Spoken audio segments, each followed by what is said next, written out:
Il est très difficile de trouver des points positifs dans la possibilité de la sortie du Royaume-Uni de l'UE. Nous sommes convaincus que le fait de rester dans l'UE est la meilleure option pour le pays. Mike Jakeman, EIU.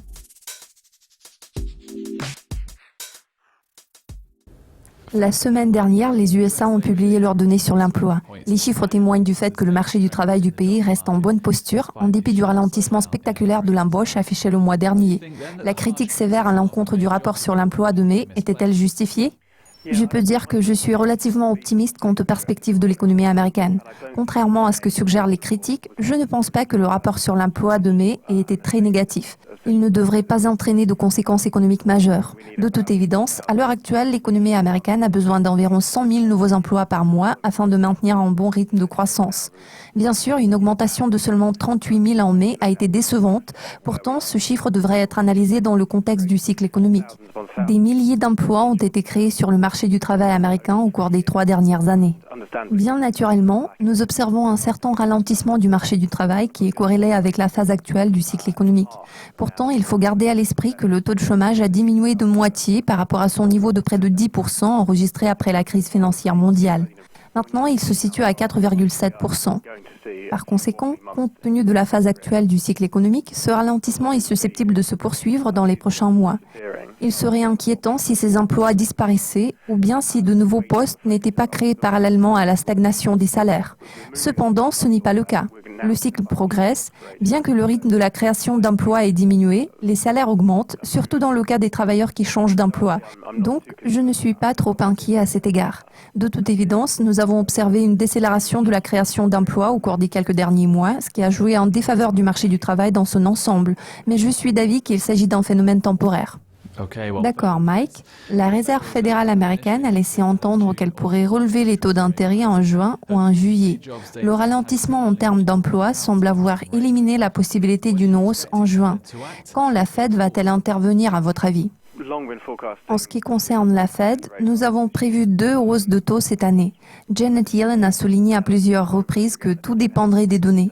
En toute logique, si le Royaume-Uni décide de rester au sein de l'Union européenne et les données économiques restent positives, il est possible que la Fed relève les taux en juillet. Si ce scénario se matérialise, il se peut que nous voyions une 3e hausse au mois de décembre. Bien sûr, il existe certains risques baissiers, mais compte tenu du fait que l'économie américaine se porte assez bien, je pense que la Réserve fédérale est plus incline à relever les taux afin de prévenir ces risques. En l'occurrence, en cas d'un nouveau ralentissement de l'économie américaine, la Fed ne pourra plus réduire les taux de manière aussi enthousiaste qu'en 2009.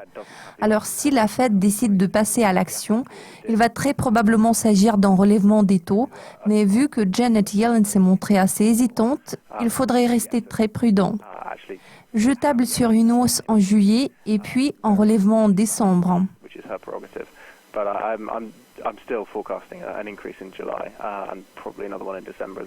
Les actions asiatiques ont chuté dans le contexte de l'accentuation des préoccupations relatives au référendum britannique programmé le 23 juin. Les marchés semblent être de plus en plus inquiets car les sondages d'opinion les plus récents indiquent une probabilité accrue du vote favorable au Brexit. Examinons les répercussions possibles de cette situation unique sur le plan économique. Nous sommes d'avis que le résultat du vote sera favorable au maintien du pays au sein de l'UE. Nous sommes généralement optimistes quant aux perspectives. Tout porte à croire que c'est la meilleure option pour l'économie britannique. La majorité des sondages d'opinion indiquent que la population est généralement en faveur du maintien du pays dans l'UE. Une petite partie des sondages Internet indique des résultats contraires, mais ces données ne sont pas très fiables.